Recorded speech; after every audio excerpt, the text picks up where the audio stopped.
은사운동 대 복음주의에 대해서입니다. 현대 교회 속에는 소위 은사적 기독교, charismatic Christianity라고 하는 그 흐름이 지금 20세기 초반부터 흘러오고 있어요. 그래서 전통 오순절 운동, 그 다음에 은사갱신 운동, 그리고 제3의 물결, 이렇게 커다랗게 한 세 가지의 흐름으로서 이런 은사적인 기독교의 모습들이 그동안 보여져 왔던 거죠. 여기에 대해서 잘 정리하신 분 중에 한 분이 그 하워드 스나이더, 이런 분들이 잘 정리해 주었고요. 또 피터 와그너 같은 사람도 여기에 대한 많은 설명들을 했던 것을 알 수가 있습니다. 자, 그래서 간단하게 일단 요 세 가지 흐름에 대해서 먼저 우리가 다시 한번 짚어보도록 할게요. 첫 번째는 그 오순절 운동 또는 전통 오순절 운동입니다. Traditional Pentecostalism. 예.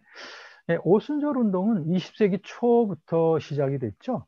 예, 그래서 특별히 오순절 교단들을 많이 만들어내게 되었던 그 운동의 시작이 바로 이 20세기 초의 오순절 운동입니다. 이 오순절 운동의 그 특성들 중에는 oral religion, 특별히 이 오순절 신앙은 입에서 입으로 전달되어지고 전파되어지는 그러한 신앙으로서 확산되어졌다라고 하는 것인데, 이것이 어떻게 보면 written religion, 그러니까는 쓰여진 문서로서 쓰여져서 확산되는 그 종교성보다도 훨씬 더 파급성이 컸던 것을 보게 됩니다. 그래서 매우 포괄적인 안에 글로벌리제이션, 안에 지구화의 그런 어떤 커다란 세계화의 그런 확산이 되어져 왔던 것을 보게 됩니다. 아까 말씀드렸던 피터 와그너가 이 세 가지 운동의 성격을 구별을 해서 저술을 했던 것을 보게 되는 것입니다. 그리고 두 번째가 1960년대에 일어나던 그 은사갱신 운동을 들 수가 있네요. 이것은 첫 번째 그 오순절 운동하고는 좀 구분이 되어져서, 첫 번째 오순절 운동을 안에 방언 중심의 성령 세례 운동이고, 그리고 이것을 통해서 오순절 교단들이 많이 만들어졌는데 반하여 은사갱신 운동은 이제 여러 교단에서 일어났던 것을 볼 수 있고요.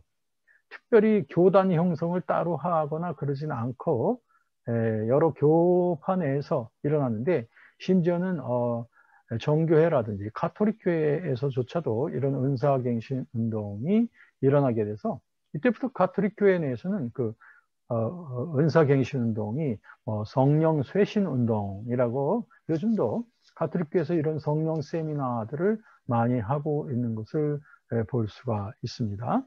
그래서 1900년 초 일어났던 오순절 운동과 1960년대 이후 일어나는 은사갱신 운동하고는 서로 많이 구분이 되어진다. 여러 가지 특성의 차이들이 있다라고 하는 것을 많이 조사들을 했습니다. 그리고 제3의 물결에 있어서 대표적인 것이 빈야드 운동이죠. 그래서 빈야드 운동 하면은 아무래도 존 윈버를 빼놓을 수가 없죠. 빈야드 운동의 선구자라고 말할 수 있는데, 특별히 그가 능력 시리즈라고 하는 것으로 우리나라에도 번역된 그의 능력 시리즈들이 많이 읽혀지고 있었죠. 그래서 이 빈야드 운동은 대개 어떤 것이냐면은 선교 지역에서 일어나고 있는 그런 기사와 이적, 이런 그 현상들을 현 교회 속에, 기존 교회 속에서 좀 적용할 수 없을까라고 하는 그러한 목표로서 시작된 것이 빈야드 운동으로, 특별히 이 1980년대 이후에는 그 인터넷의 보급으로 인하여서 이와 같은 영향이 실시간으로 전 세계에 많이 확산되어져 갔다고 하는 그런 특성이 있습니다. 그래서 이것을 이제 빈야드 운동의 그 하나의 빈야드 신학이라고 해서, 아무래도 아까 말한 그 존 윈버를 중심으로 해서 아까 피터 와그너는 아무래도 New Apostolic Reformation Movement를 나중에 또 창설한 또 지도자이기도 한데요. 우선 신사도개혁 운동의 그 대표자가 되기 전에 이미 피터 와그너는 그 존 윈버의 그 빈야드 운동을 신학화하는데 굉장히 애를 썼죠. 그리고 신약학 쪽으로는 조지 앨런 레드, 유명한 신약학자죠. 이 사람도 역시 빈야드의 그 신학화하는데 굉장히 애를 썼습니다. 그래서 특별히 그 사단의 권세를 제압하는 하나님의 능력의 현장, 즉 너희가 성령으로 성령의 능력으로 귀신이 쫓겨나는 것이면 이미 하나님의 나라가 너에게 임했다라고 하는 그런 말씀처럼 이런 하나의 능력 대결, power encounter 또는 능력 전도, power evangelism 이와 같은 것이 이제 빈야드 신학의 하나의 핵심 용어가 되어졌던 것을 보게 됩니다. 그래서 이 제3의 물결에 속하는 이 빈야드 운동도 제1, 제2의 그 온사적 기독교하고는 상당히 특성의 차이를 보여주고 있다고 하는 것, 이것이 그동안의 연구의 결과다 이렇게 말씀드릴 수 있습니다. 특별히 그 제3의 물결, 빈야드 운동을 통한 제3의 물결에서는 아무래도 능력, 전도, 능력 치유와 같은 이런 그 전도적인 목표로서 은사 사용의 중요성 이런 것들을 많이 강조해 오고 있다. 그런데 이제 보통 우리들이 조심해야 될 것은 이런 은사를 극단적으로 강조하는 무분별한 은사 사용은 상당히 조심해야 된다. 이런 점이 이제 우리 복음주의 계통에서 계속 지적하는 것입니다. 자, 그러면 이 아까 세 번째로 말한 그 제3의 물결에 있어서의 그 성령론의 모습은 그럼 오순절주의하고는 좀 틀리죠. 오순절주의는 성령 세례 받은 그 첫 증거가 방언이라고 보고, 그 다음에 은사갱신운동 같은 데서는 방언이나 예언이나 치유 뭐 이런 것들을 다 말하지요. 그런데 이제 제3의 물결인 빈야드 운동이라든지 이런 데 와서는 그들의 성령론이 그렇게 오순절주의와 그렇게 유사하지는 않습니다. 오히려 좀 개혁주의적인 방향으로 성령론이 흘러가면서도 거기에다가 이제 은사적인 것을 가미한 그런 특성을 보이고 있다는 점에서 좀 오순절주의하고는 구분이 되죠. 그래서 이제 이런 점에서 볼 때 그 제3의 물결에서 성령의 초자연적인 은사들을 크게 활용한다는 점에서는 개혁주의하고 상당히 민감하게 서로 조우할 수 있게 되죠. 그런데 기본적인 성령론의 세팅은 개혁주의 성령론하고 비슷하다. 왜냐하면 대개 제3의 물결 성령론가들은 중생과 성령 세례를 그저 동시적으로 보는 사람들이 또 많이 있기 때문에 그렇습니다. 그리고 방언을 성령 세례 받은 초기적 증거라고 보지 않는 사람들도 또 많이 있기 때문에 오순절주의하고도 구분이 된다는 거죠. 오히려 개혁주의 성령론하고 상당히 유사한데 거기에 이제 은사적인 것을 더 강조한다고 하는 거, 이런 점이죠. 특별히 이제 기사와 이적을 강조하는 거죠. 이벤젤리즘, 그 복음 전도에 있어서 기사와 이적의 중요성, 이런 것들이 특별히 초대교회 때와 같은 그 기사와 이적이 오늘날 우리에게 제한돼서는 안 된다라고 보는 거죠. 그러다 보니까 이제 그 제3의 물결의 운동 속에서 자칫하면 빠져들기 쉬운 것이 뭐냐면 전쟁적 그 이원론입니다. 마치 하나님과 사탄 사이에 어떤 이원론적인 세계의 영역이 나눠져 있는 것처럼, 그래서 마치 이런 그 영적 전쟁을 통해서 하나님이 승리하셔야 마귀에게 그 저당 잡힌 그런 영역들을 풀어낼 수 있다고 보는 어떤 이런 그 영적 전쟁의 신학, 또 이원론적인 그런 영성 또는 지역적 신, 그러니까 지역을 사로잡고 있는 악령을 풀어내야 된다고 하는 그런 어떤 지역적 전쟁, 이런 것들이 이제 이런 제3의 물결 운동의 영성 속에서 많이 나올 수 있다고 하는 거, 이런 것들이 우리들이 조심해야 될 부분이다. 이렇게 말씀드릴 수 있겠어요. 자, 그러면 여기에서 우리들이 좀 생각할 것은, 그럼 이런 은사주의자들과 이 복음주의자들과의 그 접촉점은 없을 것인가? 라고 하는 점에서 보통 은사 체험보다는 좀 회심 사건에 더 강조를 둬야 되고, 또 육감적인 신앙 체험보다는 객관적인 계시에 더 강조점을 두는 이 복음주의의 노선, 이것이 상당히 존중돼야 된다는 거죠. 그러니까 은사를 우리가 거부하거나 배제하지 아니하더라도 이런 정신에서 우선순위를 둬야 된다. 그래야 이런 은사주의의 과도한 곳으로 빠져나가지 않도록 우리가 방어할 수 있다는 거죠. 그러니까 이러한 복음주의의 튼튼한 기초가 뭐냐? 즉 주관적 체험보다는 객관적 계시로서의 하나님 말씀에, 그리고 육광적 체험과 초자연적인 은사의 현현보다는 영혼의 변화에 더 가치를 두고 사역해야 된다라고 하는 거, 이거 우리들이 꼭 잊지 말아야 되는 하나의 복음주의적 그 정신이다. 이렇게 말씀을 드리겠습니다. 자, 그러면 그 오순절주의와 복음적 영성 사이에 어떤 가교, 어떤 브릿지 같은 것들을 어떻게 찾을 수 있을 것인가? 어떻게 하면 큰 관점에서 볼 때 이 오순절주의도 하나의 커다란 복음주의에 속하는 하나의 그런 섹트라고 할 수 있는데, 섹트가 아니라 그 한 파트라고 할 수 있는데, 그런 점에서 이런 어떤 이들 사이에 어떤 원만한 그 이해와 서로 통용의 어떤 그러한 길은 없을 것이냐 라고 하는 것, 이런 점을 또 우리가 생각을 해보게 되죠. 왜냐하면 오늘날 그 오순절주의가 세계적인 그 확산을 크게 이루어왔기 때문에 우리가 이 오순절주의를 배제하고서는 아마도 복음주의적인 그 연합의 길을 충분히 찾기는 어렵다. 이런 점에서 같이 뭔가 연계할 수 있는 그런 지점들이 있어야 되지 않느냐라고 하는 거죠.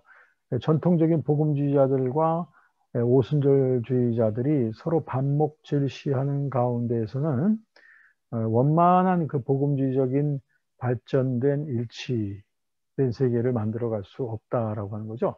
이런 점에서 서로들 상호 이해의 주제들이 많이 필요합니다.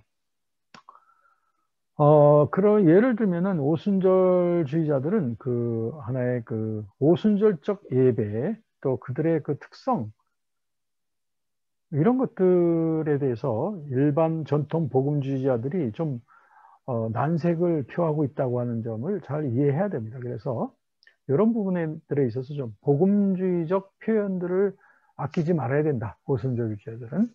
그렇게 해야 우리들이 서로들 이해의 접촉점들을 찾아갈 수 있다라고 하는 것이죠.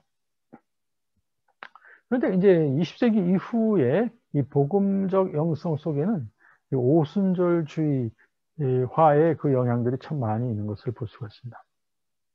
상당히 지난날에 비해서 오순절적 가치들을 굉장히 많이 환영하는 이런 그 경향성들이 많이 보이고 있다는 것이죠. 이것이 사실입니다.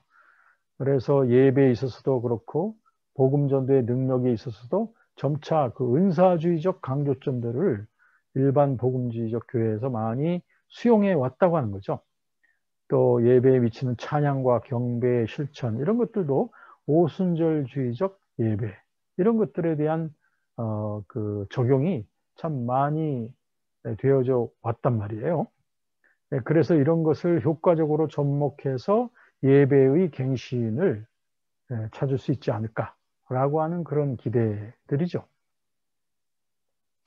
그런가 하면 그 빈야드 운동, 제3의 물결의 빈야드 운동이 우리나라에도 소개가 되어지면서 이런 성령의 나타남의 초자연적인 성령의 능력에 대한 그러한 관심과 거기에 대한 추구 이런 것들이 더 많이 늘어나게 됐고, 그리고 성령의 은사에 대한 포용적 경향성 이런 것들이 웨슬리안 선결운동에서도 그렇고 또 개혁파에서도 많이 이런 그 포용성들이 많이 보이고 있다는 것, 그것은 지난날하고 상당히 대조되어지는 것이죠. 개혁파 같은 데서는 지난날에 방언이나 신유, 예언이라든지 또 기적, 이적을 전도 현장에 적용하는 것, 이런 것들에 대해서 상당히 좀 거부감을 갖고 있었지만 지금 이런 것들을 많이 수용하려고 하는 움직임, 이런 것들이 많이 일어나고 있다. 더군다나 1950년대 이후에는 웨슬리안 신학자들과 은사주의적 신학자들 간의 대화가 많이 진전되어 왔습니다. 그래서 대개 그 오순절 신학의 뿌리가 웨슬리안으로부터 시작된다라고 하는 그런 어떤 그 친밀감을 가지고 오순절 주의자들도 웨슬리안들을 많이 환영하고 또 웨슬리안주의자들도 은사주의자들 또 오순절주의자들하고의 대화를 많이 하게 되어지는 것이죠. 예로 들면은 웨슬리안 신학협회, 웨슬리안 Theological Society 이런 데서도 역시 이런 그 여러 전통의 인사들을 초청해서 강의를 들으면서 웨슬리안 신학의 좀 더 포괄적 적용 이런 것들을 많이 시도해 왔던 것이죠.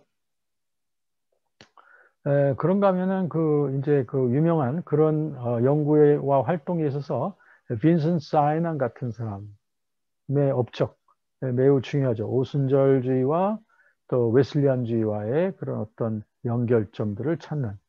그 다음에 도널드 데이턴 같은 사람이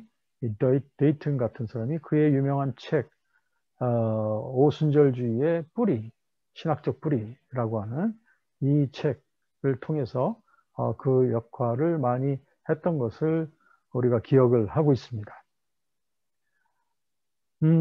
그러면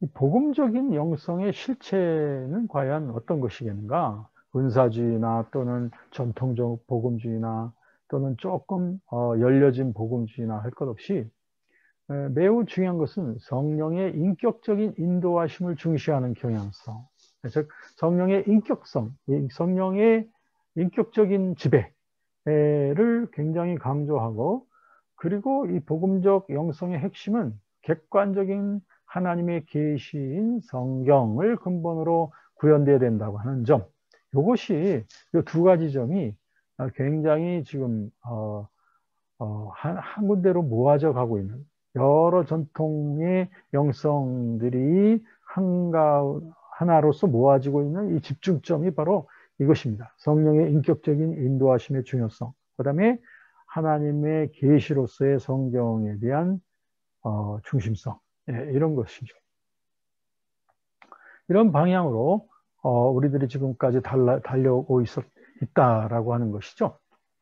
자, 그러면 이런 은사주의와 전통적 복음주의 사이에 그동안 갈등도 많았고 또 여기서 비롯되어지는 여러 가지 논쟁도 많이 있었죠.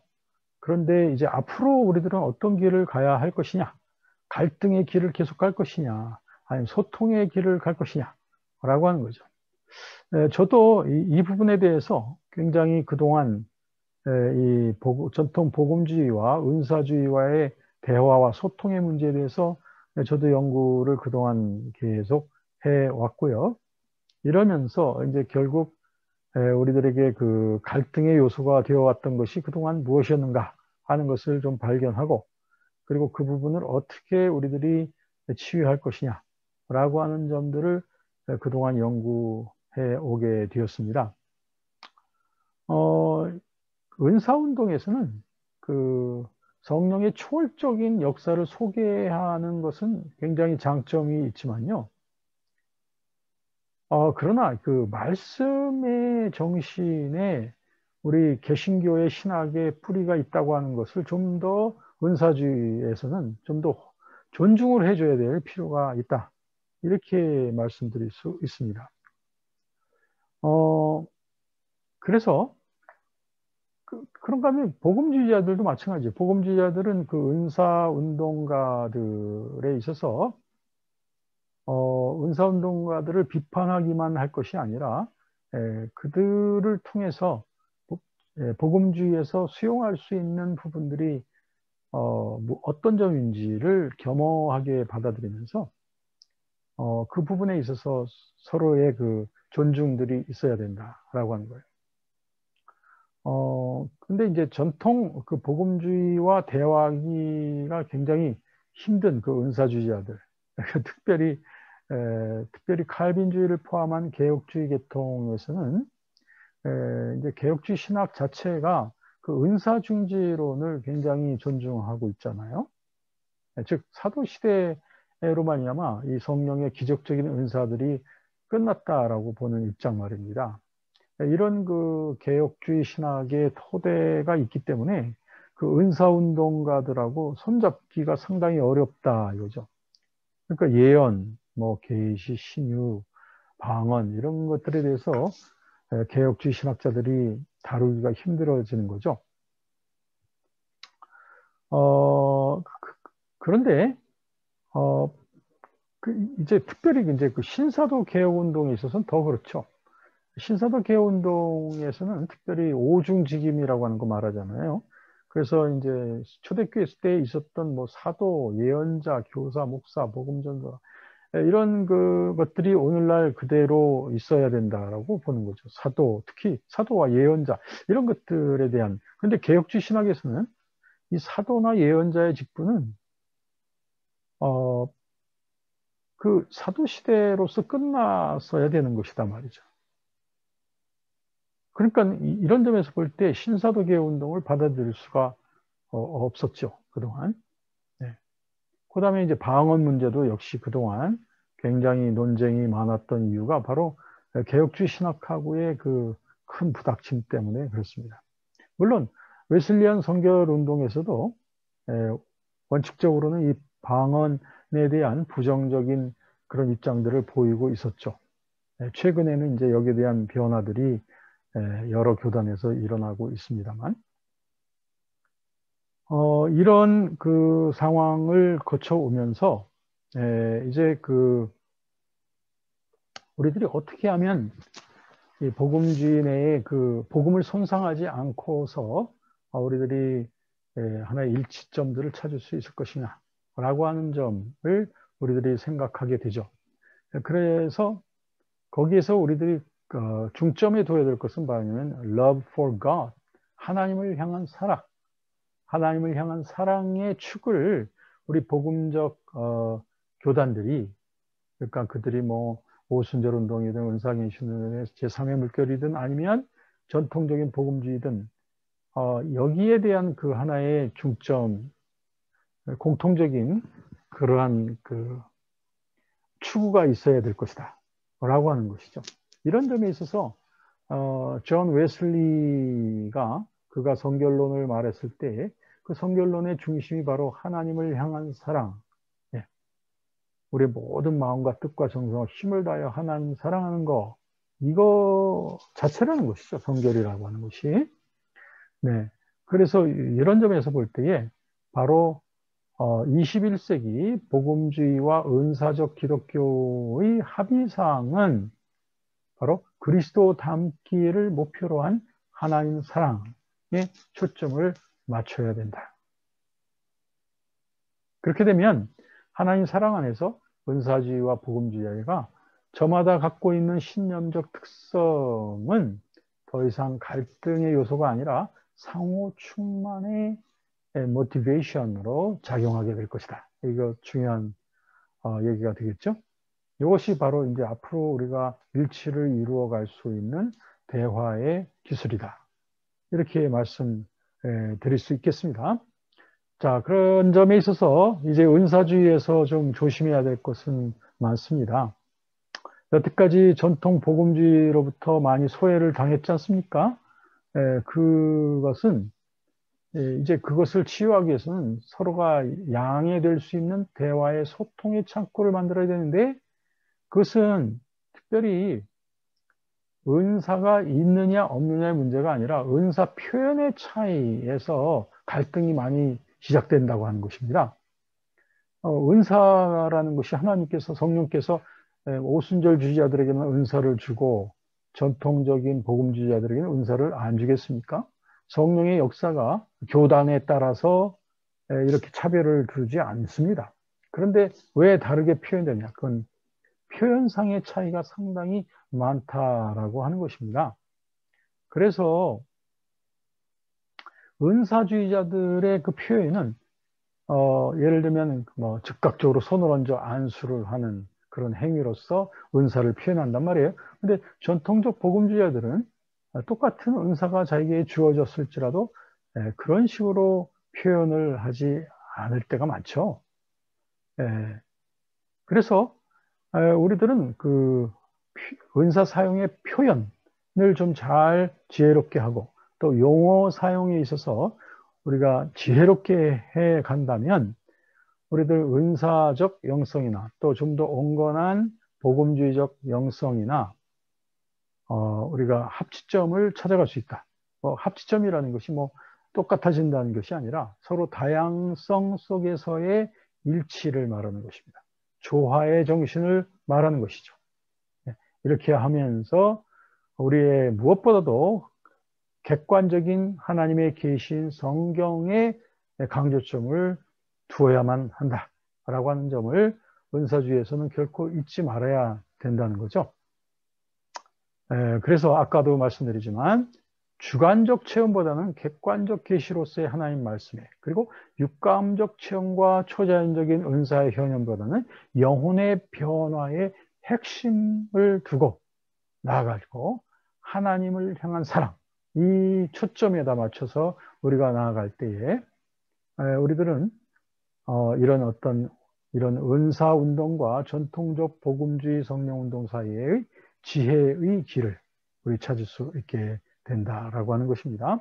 자, 다시 강조를 드린다면 은사 체험보다는 회심 사건에, 그리고 육감적 신앙 체험보다는 객관적인 계시에 더욱 강조점을 두는 복음주의 신학의 노선, 이것을 매우 존중하게 될 때 우리들은 여러 영성의 전통들이 서로 하나님 사랑, 하나님을 향한 사랑의 이 초점 속에서 우리들이 서로의 일치를 찾아서 서로 상호 충만의 그런 일치를 해나갈 수 있게 된다라고 하는 것이 오늘날 그동안 갈등을 벌여왔던 은사주의 그룹과 전통 복음주의 그룹 간의 그 일치에 나아가야 될 길, 여기에 대해서 말씀을 드렸습니다. 감사합니다.